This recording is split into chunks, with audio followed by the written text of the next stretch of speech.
జరగను, పుట్టాల్సిందే, సావాల్సిందే.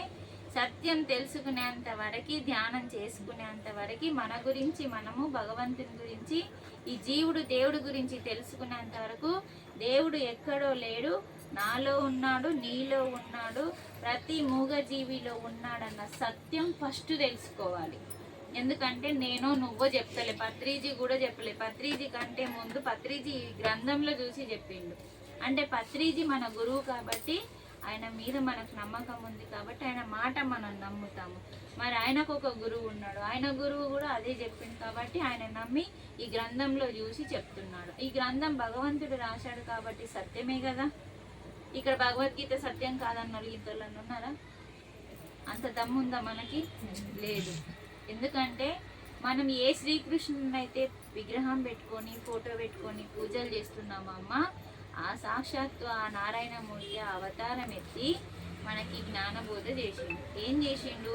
ధర్మం తప్పుతున్నారు మీరందరూ, ధర్మం తప్పుతున్నారు, అందుకనే అజ్ఞానంలోకి వెళ్తున్నారని చెప్పి భగవంతుడు ఆ ధర్మాన్ని నిలబెట్టడానికి, మనల్ని జ్ఞానం వైపు నడిపించడానికి, మన కోసం దుఃఖాన్ని పోగొట్టడానికి. ఎందుకంటే మనం అధర్మంలో అంటే దుఃఖం వస్తుంది, మరి మనం హింస చేస్తే దుఃఖం వస్తుంది, జ్ఞానం లేకపోతే కూడా దుఃఖం వస్తుంది. అన్నింటికీ దుఃఖమే కారణం కాబట్టి భగవద్గీత అనే గ్రంథం దేని కొరకు వచ్చిందంటే మనిషికి దుఃఖం ఉంది, దుఃఖం పోగొట్టడానికి ఏమేమి చెయ్యాలో ఇందులో రాయబడింది.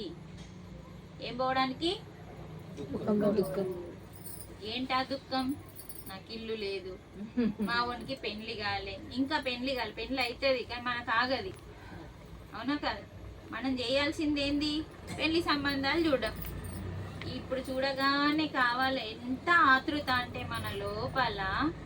మనం ధ్యానం లేక మొత్తం అంతా మన ఇల్లంతా వచ్చేయాలా, ఇలా కోరుకోవడం రాంగ్ స్టెప్ అన్నాడు. మనం ధ్యానంలోకి వచ్చినాం, మనమే ఎన్నో సంవత్సరాలకు వచ్చినాం అంటే మనము వస్తారు వస్తారు వస్తారు అన్న నమ్మకంతో ధ్యానం చేసుకుంటూ పోవాలి. అంటే వస్తారు, మారుతారు, వస్తారు, మారుతారు, అప్పుడే వాళ్ళు చక్కగా మారుతారు. అందుకని మనం కూడా పెళ్లి కాలేదని దుఃఖం, జాబ్ రాలేదని దుఃఖం, ఇల్లు లేదని దుఃఖం, ఇల్లు ఉంది కానీ సోఫా లేదు దుఃఖం, సోఫా ఉంది కానీ ఫ్రిడ్జ్ రాలేదని దుఃఖం, ఆఖరికి కారు లేదని దుఃఖం, ఎదింటోనికి ఏవైతే ఉంటాయో అవన్నీ మనకు కావాలని దుఃఖం, వాళ్ళ అమ్మాయికి మంచి సంబంధం వచ్చిందని కూడా మనకే దుఃఖం. ఉన్నాయా లేదు దుఃఖాలని?